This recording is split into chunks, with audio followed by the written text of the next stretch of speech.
All right, today we are going to talk briefly about scope creep, what it is, and how to prevent it.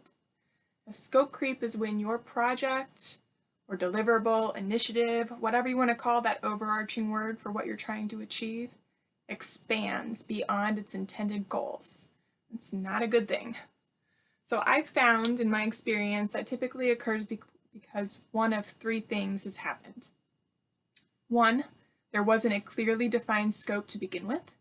And many times with this one, I'll hear the phrase, we just jumped right in.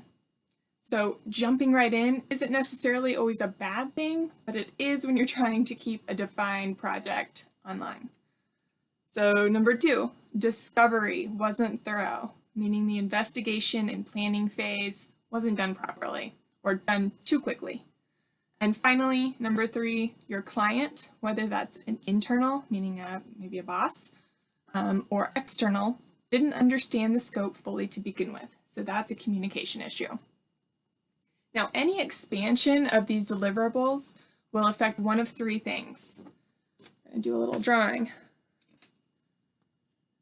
One of three things is going to be impacted anytime your scope expands beyond that original intent.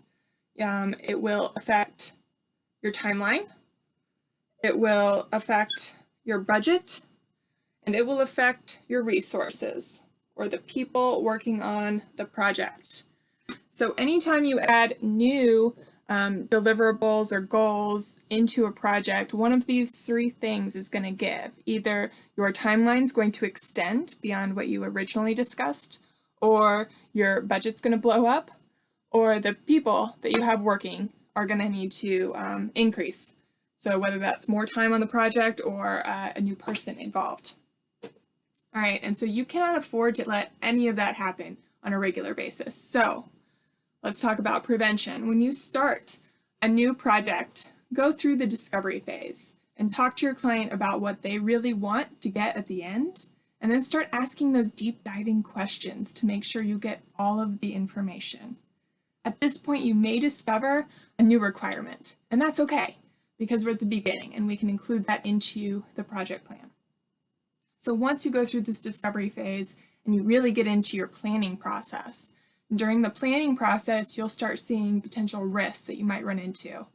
And that's when you really draw a line between what is and what is not going to be included in the project. And make sure that that is communicated not only in your project team, but with your client as well. At the end of your planning, you'll know when you can deliver, what you'll be delivering, and everybody will be happy at the end. And you can provide a high-level view to your client. So when you talk to your client at the end, you're going to have this big ticket item, the one up top where everyone's going to be happy and excited, and the celebration will happen when you turn it in.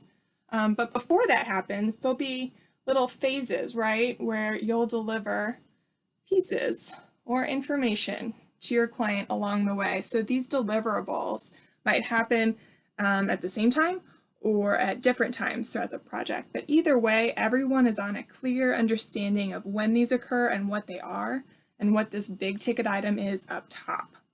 So this is important because at the end, once you've communicated this verbally, visually, and written, you've got this most important part down here, which is the signature line.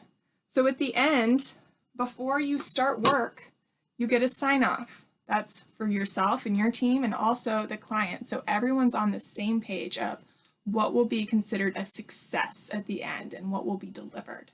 You should not start work on a project until you get that sign-off.